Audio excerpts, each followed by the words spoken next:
ईश्वरा सर्वांना चांगली बुद्धी दे, आरोग्य दे, सर्वांना सुखात आनंदात ऐश्वर्यात ठेव, सर्वांचं भलं कर, कल्याण कर, रक्षण कर, आणि तुझे गोड नाम मुखात अखंड राहू दे।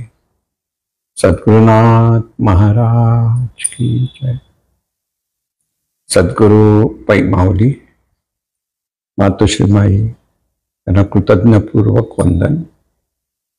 आणि आपण सर्व सद्भक्त सत्श्रोते हो, आपणा सर्वांना आदरपूर्वक नमस्कार। आपण जे चिंतन करत आलेलो आहोत ते मोगरा फुलला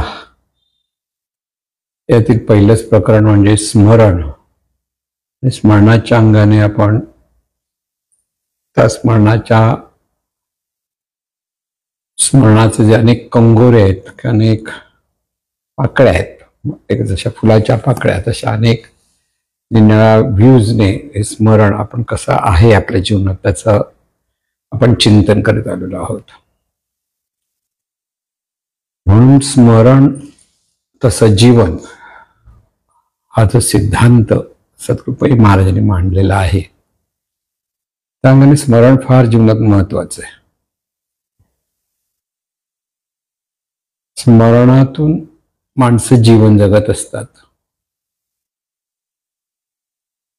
त्यामुळे स्मरण बिघडलं तर जीवन बिघडतं, स्मरण विकसित झालं तर जीवन विकसित होतं। म्हणून स्मरण महत्वाचं आहे हे पदोपदी आपल्या लक्षात घेत आलो होतो। पण त्याच अंगाने गेल्या वेळेला आपण देवाचं स्मरण, नामस्मरण ह्या अंगाने सुद्धा आपण चिंतन केलेलं आहे। आता हे स्मरण ह्या अंगाने चिंतन करताना आज आपण आणखीन एका जरा थोडंसं पुढे जायचंय। ते म्हणजे आज आपण जो विषय चिंतनाला घेतलाय तो स्मरण, विस्मरण आणि अनुसंधान। स्मरण असं ज्यावेळेला म्हणतो आपण तर ज्या गोष्टीच्या अधिष्ठानावर आपण बोलतो, इतरांशी बोलताना आपल्या ठिकाणी एक स्मरण असतं। आणि स्मरण काय असतं? सर्वात महत्वाचं पहिलं स्मरण म्हणजे मी आहे हे स्मरण असतं। मी अमुक आहे, मी असा आहे, या स्मरणातून प्रत्येक माणूस जीवन जगतो। आपण कुठेही गेलो, कधी मोठमोठ्या कार्यक्रमात गेलो आणि तिथे तुम्हाला काहीच ओळख दाखवली नाही किंवा कोणी तुमच्याकडे पाहिलं नाही, आपल्याला राग येतो, वाईट वाटतं की आपल्याकडे लोक लक्ष देत नव्हते की मुद्दाम दुर्लक्ष करतायत असंही आपल्या मनात येत असतं। कारण तिथे आपल्याला सतत स्मरण असतं की मी अमुक आहे, की मी असं आहे। हे जे स्मरण आहे ना, हे स्मरण जर माणसाकडे गेलं तर काय होईल? जीवन जगू शकणार नाही, की त्याला जीवनाचं नेमकं जगायचं कसं हे कळणार नाही। मी अमुक आहे हे स्मरण ज्याला म्हणतो ते खरं आपलं आहे अनुसंधान। अनुसंधान म्हणजे काय हे आज आपण लक्षात, विसरणं आणि आठवणं ह्या अंगाने स्मरण आणि विसर ह्याचा विचार आपण करू शकतो। पण हे स्मरण जेव्हा आपल्या जीवनात अखंड असतं, खंड नसतो, म्हणजे आपल्या जीवनामध्ये मी अमुक आहे की माझं हे नाव आहे याचा आपल्याला अजिबात विसर नसतो, अजिबात नसतो खरं सांगायचं। किंबहुना ते सतत सहज असतं, म्हणजे सहज स्मरण असं जे आपण म्हणतो सहजपणे ते असतं। ते सहजपणे असतं म्हणजे त्याला आठवावं लागत नाही, म्हणजे विसरलंही जात नाही, त्याला अनुसंधान म्हणतात। अनुसंधान म्हणजे काय? आठवावं लागत नाही। आता तुम्ही कोण असं तुम्ही विचार लगेच आपण आपलं नाव सांगतो, लगेच नाव की आपली ओळख आणखीन काय असेल लगेच आपण सांगतो। ते खूप आठवावं लागतं, अरे बापरे मी कोण आहे असं जर माणूस विचार करायला लागला तर समोर जाऊन हा गेला कामातून असं होईल ना। म्हणून तुम्ही कोण आहात किंवा आपणच आपली ओळख करून देतो बऱ्याच वेळेला की मी अमुक आहे, असं आहे, तसं आहे। हे जे स्मरण आहे हे अखंड असतं आपल्याकडे, हे आपण कधीच विसरत नाही. अगदी गाढ झोपेत सुद्धा हाक मारली तर किंचित जाग येते, गाढ झोपेत हलवलं तर जाग आली, तर त्या आपलं नाव कोणतरी घेत आहे त्या गाढ झोपेत किंवा त्याच्यात जर अशी किंचित जाग येते तिथे आपल्याला ते लक्षात येतं आणि आपण ओ म्हणतो, हू म्हणतो, असं जे म्हणतो ना आपण. तर हे जे असतं ते आपल्याकडे गाढ झोपेत सुद्धा ते स्मरण आहे, हा त्याचा अर्थ असतो. म्हणजे अनुसंधान हे कधी नाही असं नाही, ते अखंड स्मरणाला अनुसंधान म्हणतात. आता हे अनुसंधान जे आहे खरं ते स्मरण, त्याला स्मरण, पण ते जे अखंड स्मरण असतं त्याला अनुसंधान. म्हणजे स्मरण येतं आणि जातं. येतं जातं म्हणजे काय, आपण मार्केटमध्ये जातोय, अमुक एक भाजी घ्यायची आहे, सगळं हे घ्यायचं आहे, हो हो घेऊन जातो आपण. नेमकं काहीतरी एखादी भाजी जी सांगतो ती विसरतो, कारण ती स्मरणातून निघून गेली असं म्हणतो ना आपण. विसरतो म्हणजे स्मरणातून गेलं, आणि मग घरी आल्यावर विचारतो अरे हे नाही आणलं, अरे हो विसरलो. आता स्मरण पहिल्यांदा असतं, आणायचं करत आपण जातो, आणि ते स्मरणातून ती नेमकी गोष्ट विसरली जाते. तर ते स्मरण असतं आणि नसतं असं, म्हणजे स्मरणात आहे की स्मरणात नाही. आणि त्यामुळे बाह्य अंगाने किंवा बाह्य विषयाच्या अंगाने काही गोष्टींचं आपल्याला स्मरण असतं आणि काही गोष्टींचं स्मरण नसतं, हे लक्षात ठेवा. काही व्यक्तींना आपण स्मरणात ठेवतो आणि काही व्यक्ती अनेक दिवस आपण नाही पाहिलं, अगदी लहानपणीचे पण आपण मित्र आहोत, सगळं असतं, पण मध्येच अनेक वर्ष निघून गेल्यानंतर आपल्याला 10-15 वर्षानंतर समोर ती व्यक्ती समोर दिसली की मग आठवतं. नाहीतर त्या 10-15 वर्षात नेहमीचा कॉन्टॅक्ट नसल्यामुळे आपल्याला तो विसरच झालेला असतो. आणि मग ती व्यक्ती भेटली की तिच्यातला फरक दिसला की मग आपला मित्र आहे, हे आहे, हे सगळ्या नंतरच्या भावना निर्माण होतात. ते स्मरणात असतं पण तिथे विसरलेलं असलो की त्यामुळे आपण म्हणतो विसरलो असं होतं. पण हे विसरलो म्हणतो ना, तिथे गंमतच आहे, कारण ते विसरलेलं नसतं, ते विस्मरणात असतं. विशेष स्मरण, विस्मरण याचा अर्थ विशेष स्मरण. विशेष स्मरण काय, जसं आपण आपल्या मनाच्या गोडांमध्ये काही गोष्टी ठेवून देतो आणि वेळ येईल तेव्हा ती काढतो, असं म्हणतात. वेळ येते तेव्हा ती बाहेर घ्यायचे. ते जसं समजा आपण काही वस्तू आपल्या कपाटात ठेवलेल्या आहेत, त्या तिथे आहेत, पण रोज त्यांचा विचार नाही का दुसऱ्याकडून अनेक गोष्टीचा विचार असतो, ती गोष्ट आपल्याला लक्षात राहत नाही असं आपण म्हणतो. पण लक्षात राहत नाही म्हणजे फार विसरलेलं, अजिबात कळणार, लक्षातच नाही असं नाही होत. एक विशिष्ट घटनेमुळे किंवा विशिष्ट वस्तूमुळे किंवा विशिष्ट काही घटना अशा घडतात, त्याच्यातून ही विस्मरणात असलेली गोष्ट किंवा घटना स्मरणात येते. म्हणजे नेहमीच जीवनात ज्या गोष्टीशी आपला नेहमी संबंध येतो त्या गोष्टी आपल्या स्मरणात असतात. म्हणजे जरी इकडे गेलं, हे आणायचं, ते आणायचं, इकडे जायचं, तिकडे कुठे जायचंय, तर अमुक बसने जायचंय, तर बसने जायचं, कोणत्या नंबरची बस, हे स्मरणात असतं. आपल्या रोज जातोय ना, रोज स्मरणात असतं. पण समजा तिथून आपण काही वर्ष त्या भागात जातच नाही आणि त्या बसने जातच नाही, आणि मग आपल्याला तो नंबर आठवत नाही, तर तो असतो, तो विसर असतो. मग आपण विचारतो अरे कोणता नंबर होता बसचा, की आपला बदललेले असेल नंबरची बस, असं म्हणून ते विसरलं. मग तिथे मग आठवलं की हा आता आठवलं म्हणण्यापेक्षा काही वेळेला तोच नंबरची बस तिथून जात आहे हे आपल्या विस्मरणात ठेवलेलं असतं. पण ज्यावेळेला आपण त्या ठिकाणी जाण्याचा विचार करतो तर ते विस्मरणातून ते स्मरण वर येतं. विशेष स्मरण म्हणजे गोडाऊन स्मरणाचं, ते हवं तेव्हा आपल्याला बाहेर काढता येतं, तेव्हा जे आतमध्ये आहे ज्या ठिकाणी, त्याला विस्मरण म्हणतात.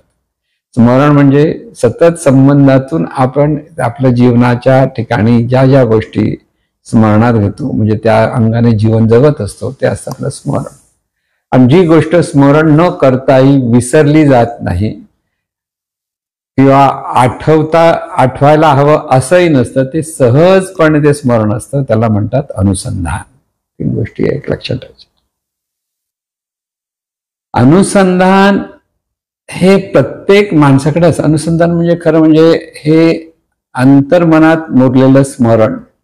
लक्षात ठेवा की जी गोष्ट कधीच विसरली जात नाही. कधी गाढ झोपेत असाल का कुठेही जाल ती सहज स्मरणात असते, सहज असते. ती प्रत्येकाला आपण आठवतपूर्वक आठवत नाही हा असं आहे असं नाही, सहज असते.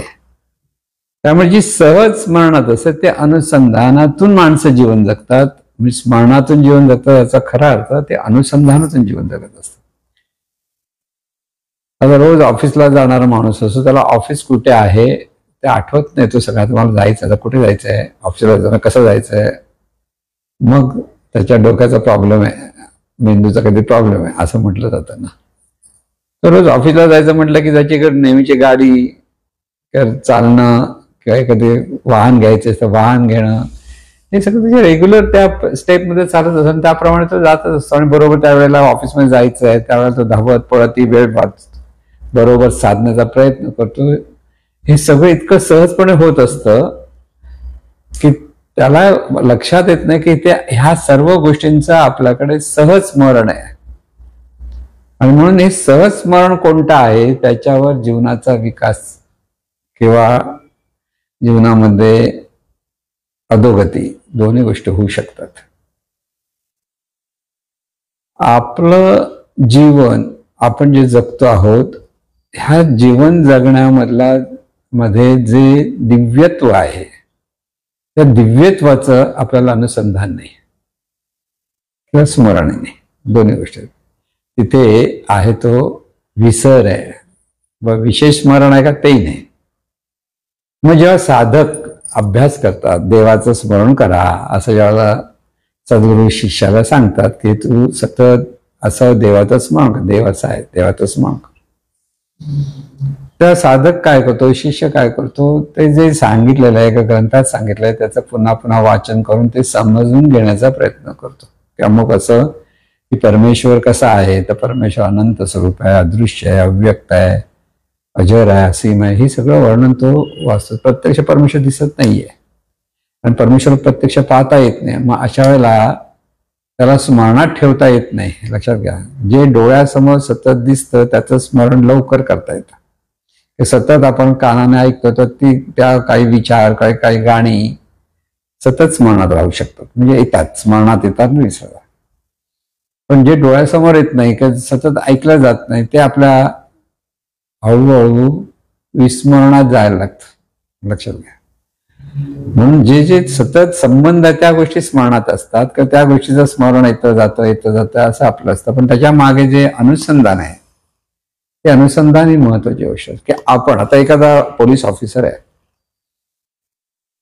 तो घरी गेल्यावर पोलीस ऑफिसर राहत नाही.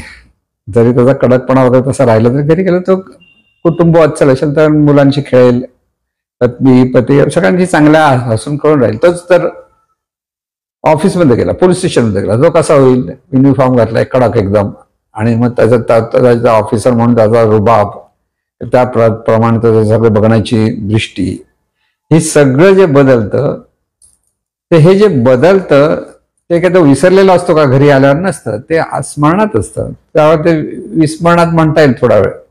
पण विस्मरण म्हणजे तो ऑफिसला जाताना ते सगळं स्मरणात आहे की तो आता ऑफिसर आहे, तो मग कुटुंब वाचल माणूस आहे ही बाग विस्मरणात गेलेली असते. आणि तो ऑफिसर आहे पोलीस आहे आणि त्या पोलिसाप्रमाणे त्याला ते सगळं कृती करायची आहे ही वृत्ती त्याची निर्माण होते.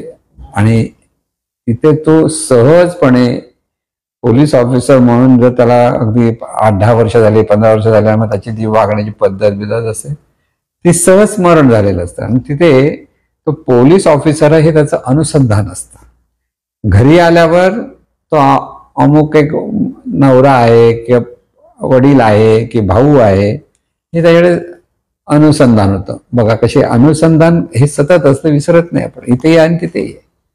म्हणजे जसं क्षेत्र बदलतं तसं माणसाचं जे स्मरण आहे त्या स्मरणामध्ये बदल दिसतो ना त्याच्या ठिकाणी ते अनुसंधानच असतं आणि त्या अनुसंधानातून तो सहज वागतो. म्हणून देवाचं स्मरण हे अनुसंधान झालं पाहिजे. नुसतं स्मरण आलं गेलं असं नाही. स्मरण येतं आणि जातं, त्याला आपण स्मरण आणि विस्मरण किंवा स्मरण आणि विसर असं नेहमी म्हणत असतो. तर जसं मी अमुक आहे हे किंवा मी अमुक नावाचा आहे हे जसं सहज स्मरण असतं, ते स्मरण त्याला आठवत बसावं लागत नाही, कारण त्या स्मरणातूनच तो जीवन जगतो. तसं आपलं जीवन हे दिव्य स्वरूपाचं आहे, देवाचं आहे, हे आपलं अनुसंधान झालं पाहिजे. महत्वाचं लक्षात. जसं आपलं जीवन देवाचं आहे किंवा दिव्य स्वरूपाचं आहे, तसं प्रत्येक माणसाचं जीवन दिव्य स्वरूपाचं आहे हे सहस्मरण जर असेल तर काय होईल? तिथे भांडण तटेच संपते. मी म्हणणारं माझं जीवन हे देवाचं स्मरण आहे किंवा देवाचं मी आहे किंवा मी दिव्य स्वरूपाचं माझा संबंध आहे, आणि समोर असलेली सगळी रूप सुद्धा दिव्य स्वरूपाचीच आहेत. मग तिथे पाहण्याची दृष्टी कशी होईल? त्या सहज स्मरणात जर असेल तर ते जर अनुसंधान झालं तर माणसं आनंदाने जीवन जगायला लागतील. तिथे जे मी अमुक आहे हे जे स्मरण आहे आणि त्या स्मरणातून दुजेपणातून माणसं जीवन जगतात, इथे एकत्वातून आपलेपणातून माणसं जीवन जगायला लागतात. म्हणजे जसं अनुसंधान देवाचं, म्हणजे आपण देवाचे म्हणजे दिव्य स्वरूपाचे आहोत, हे सहज स्मरण जेव्हा माणसाकडे येतं, एखाद्या व्यक्तीकडे येतं, तर ते त्याला सगळे आपले वाटतात. मग ते त्याच्याकडे दुजेपण नसतं कोणामध्ये. पण जोपर्यंत हे देवाचं स्मरण, म्हणजे आता देवाचं म्हणजे स्पष्ट अगदी शास्त्रशुद्ध भाषा म्हणतात, हे सगळं जीवन चैतन्य स्वरूपाचं आहे, हे सहज स्मरण आपलं झालं पाहिजे. सोपं आहे, परमार्थ कठीण नाहीये, पण तो अनुसंधान होईपर्यंत कठीण आहे. नामस्मरणाचा अभ्यास हा एवढ्यासाठीच करायचा असतो की ते त्या स्मरणाचं रूपांतर अनुसंधानात झालं पाहिजे. जे आहे ते चैतन्य स्वरूपच आहे. विश्वामध्ये कुठेही पहा तर ते चैतन्य स्वरूपच आहे, हे अनुसंधान झालं पाहिजे. ते अनुसंधान होत नाही तोपर्यंत मग त्याचं श्वासावर स्मरण धरा किंवा येता जाता ते स्मरण करा, चिंतन करा, हे सगळं जे सांगितलं जातं त्याचं खरं कारण अनुसंधानात त्या स्मरणाचं रूपांतर झालं पाहिजे. म्हणून जोपर्यंत हे अनुसंधानात ते रूपांतर होत नाही तोपर्यंत माणसाचं स्मरण हे थोडंसं बिघडलेलंच असतं. बिघडलेलं असतं म्हणजे त्याचं स्वतःचं स्मरण तो स्वतःच्या नावापुरती देहापुरती अनुसंधान असतं. त्याचा विकास झाला पाहिजे. तो स्वतःपुरती पाहतो, स्वतः सुखी झालं म्हणजे झालं, मला मिळालं म्हणजे झालं, इतरांचं आपल्याला काय करायचंय अशा विचारात असतो. तर त्याच्याकडे दुजेपणा हा आपोआप येतोच. मलाच मिळालं पाहिजे, दुसऱ्याला मिळालं तर मला आवडतं न आवडतं, या सगळ्या गोष्टी इथे आपण पाहत असतो.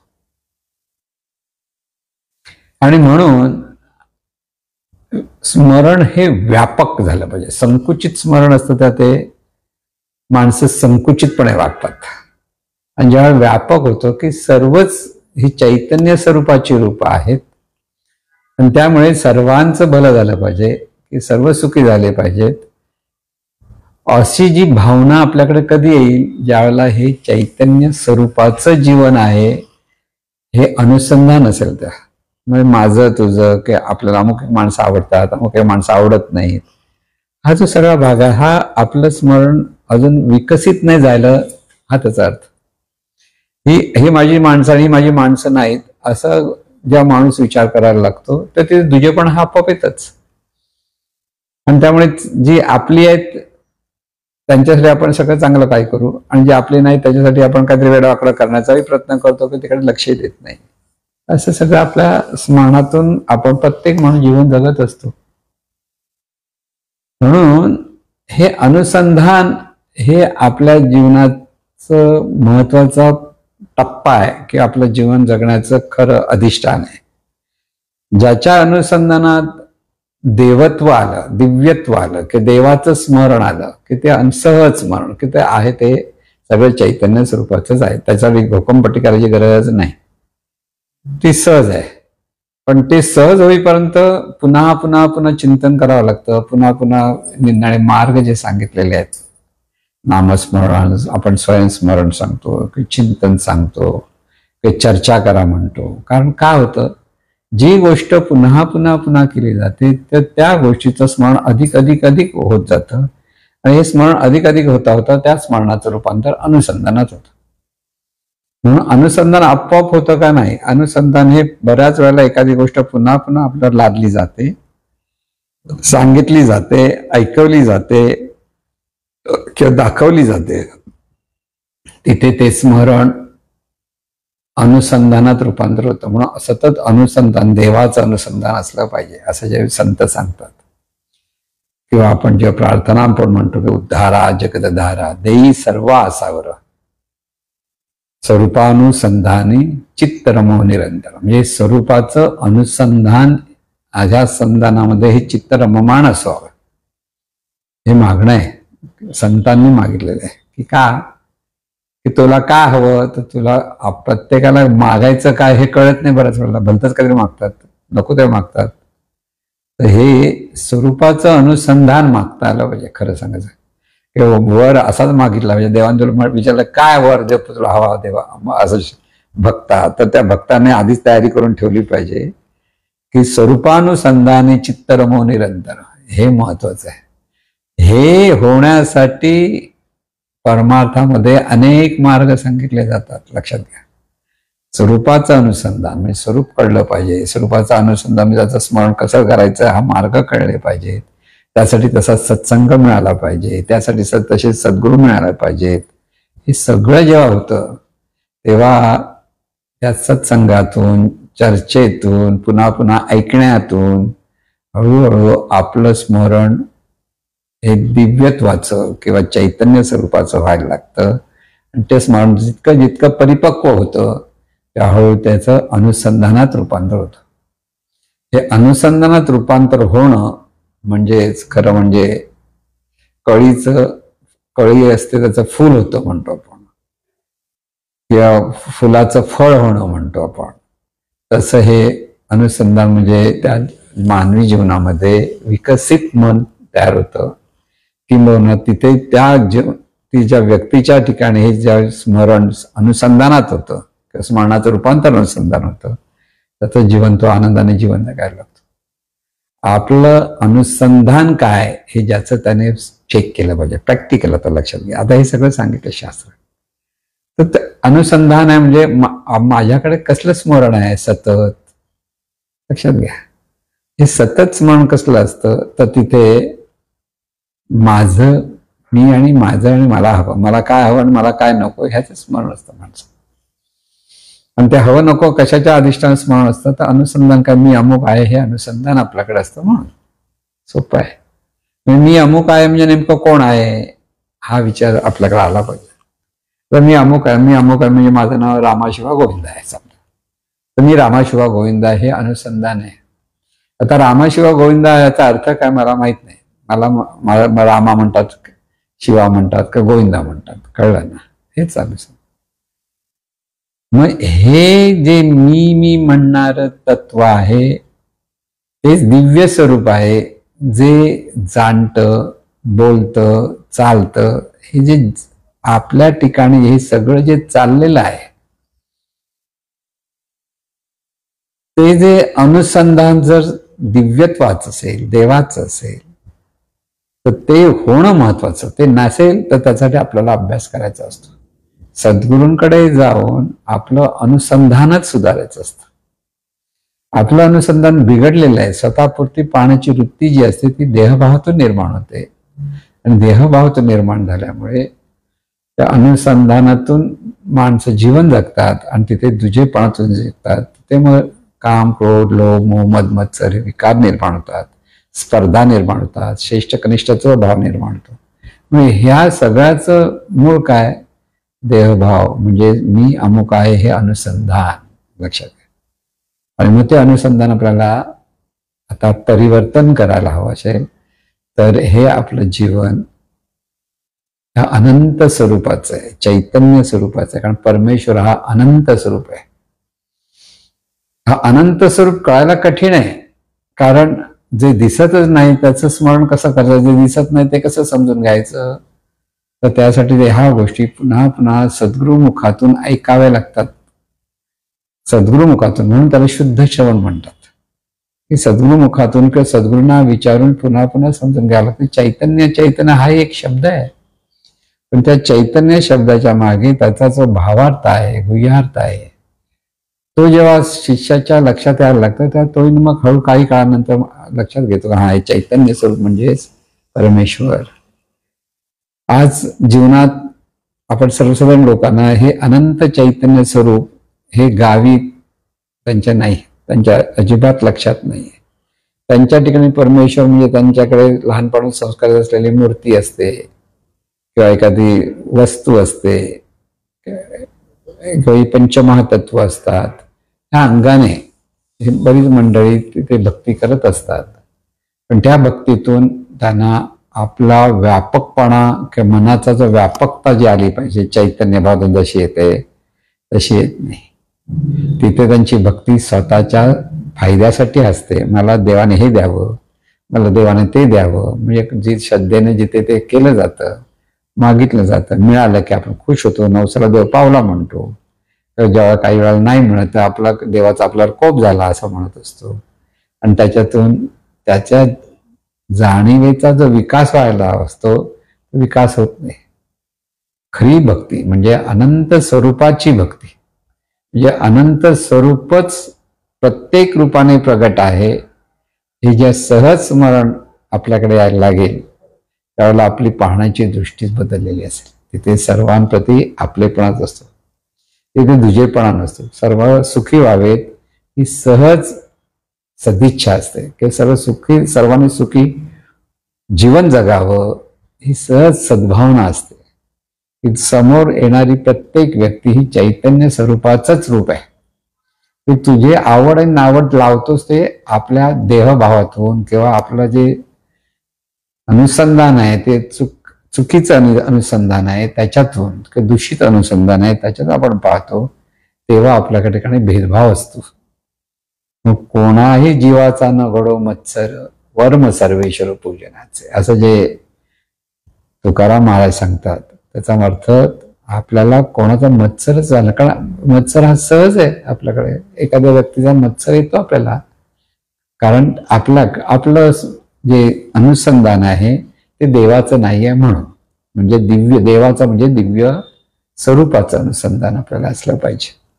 लक्षात घ्या, हे दिव्य स्वरूपाचं अनुसंधानात रूपांतर होणं हे जीवनाचं सार्थक आहे.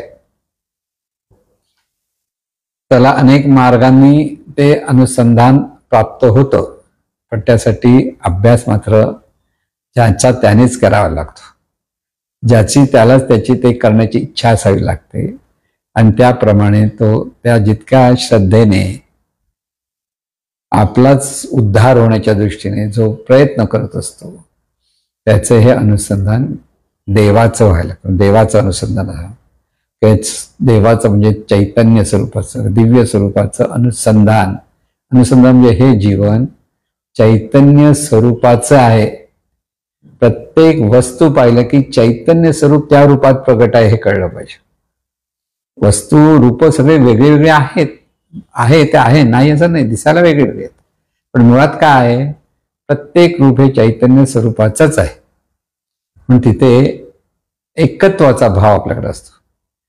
रूप जरी अनेक दिसली, रूपांमध्ये विविधता दिसली, तर त्या विविधतेचा आनंद चैतन्य भावातून जसा घेता येतो तसा देहभावातून घेता येत नाही. चैतन्य म्हणजे सर्व जे आहे ते चैतन्य स्वरूपाची रूप आहेत, आणि तिथे एकत्वाचा भाव, आपलेपणाचा भाव, आणि त्या आपलेपणातून अधिक सर्वसुखी व्हावेत हा भाव, ही सद्भावना प्रगट व्हायला लागते. म्हणून अनुसंधान हे देवाचं असलं पाहिजे, म्हणजे चैतन्य स्वरूपाचं असलं पाहिजे. आणि ज्या व्यक्तीच्या ठिकाणी हे अनुसंधान असतं तर ती व्यक्ती उरत नाही, तर त्यांना संत म्हणतात. म्हणून सावधान अहोरात्र, चित्त लक्षावे चिन्मात्र, तेची परमार्थाचे सूत्र अति पवित्र निजनिष्ठ असं जे सांगितलं की सावधान, अहोरात्र राहा. कुठे अहोरात्र सावधान राहायचं? आपल्या स्मरणाकडे सावधान असलं. स्मरण म्हणजे अनुसंधान कोणतं आहे तुझं, तिथे सावधान. सावधान अहोरात्र. चित्त लक्षावे. चित्त, चित्ताचं लक्ष या आपल्या स्वरूपाकडे असलं पाहिजे. चिन्माता म्हणजे स्वरूप. चित्त लक्षावे चिन्मन. सतत चिंतन ते जे आहे ते सर्व चैतन्य स्वरूपाची रूप आहेत. जे जे दिसतं ते चैतन्य स्वरूपाचं रूप आहे. चैतन्य स्वरूपाचंच रूप आहे. आणि त्यामुळे त्या रूपाचं भलं व्हावं ही सदिच्छा निर्माण होते. म्हणून हे जे तिथे जर आपण हे अनुसंधान असं असलं पाहिजे, तिथे सावधान राहा. चित्त लक्षावे चिन्मय. आणि हेची परमार्थाचे सूत्र अति पवित्र निजनिष्ठ. हे परमार्थाचं खरं सूत्र आहे. अनुसंधानातून किंवा सर्वत्र चैतन्य स्वरूपच आहे हे अनुसंधान आपल्याकडे असणं हे परमार्थाचं सूत्र आहे. म्हणून हे सूत्र आपल्या हातात यावं आणि आपल्या जीवनाचा विकास करून घ्यावा हीच सद्गुरूचरणी प्रार्थना. हे ईश्वरा सर्वांना चांगली बुद्धी दे, आरोग्य दे. सर्वांना सुखात आनंदात ऐश्वर्यात ठेव. सर्वांचं भलं कर, कल्याण कर, रक्षण कर. आणि तुझे गोड नाम मुखात अखंड राहू दे. सद्गुरुनाथ महाराज की जय.